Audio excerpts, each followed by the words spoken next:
Thousands of families in West Virginia can finally turn on the tap this morning. State officials are beginning to lift a ban after a massive chemical spill in the Elk River. But about 250,000 people in 9 counties around Charleston are still without clean water. The accident is drawing attention to lax oversight. Sharyl Attkisson is investigating. She is in Washington. Sharyl, good morning. Good morning, Charlie. We spoke to an expert who told us that most big city drinking water supplies rely on surface water that have industrial facilities or other potential sources of contamination upstream.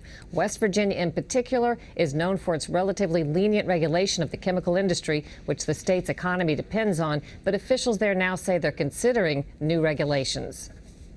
The chemical storage facility's proximity to a river so close to a water treatment plant has focused attention on lax regulations in a state that's heavily dependent on the coal and chemical industries. At a news conference Monday, environmental officials announced they're now conducting an inventory of West Virginia's chemical storage facilities. We're also, at the governor's request, developing some proposals for how we might more properly regulate these facilities in order to minimize the risk of a spill. A 2002 state assessment found the Elk River water supply was highly vulnerable to being contaminated by upstream polluters and identified 53 potentially significant contamination sources.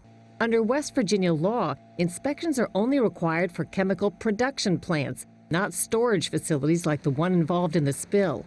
Eric Olson from an environmental watchdog group says the federal government is also at fault. There was an effort several years ago to try to protect drinking water supplies so we didn't have this vulnerability to huge spills upstream. Unfortunately, that died and never saw the light of day. But at the heart of that, do you see politics or corporate influence? What do you think? I think there certainly are politics involved here, and there are very powerful interests in the chemical and other industries that would rather not see strong regulatory requirements. Reforms have been called for and promised before. 2 workers died in a 2008 explosion at a different West Virginia chemical production facility. A congressional investigation found that plant managers delayed giving rescuers crucial information about the toxic chemical release.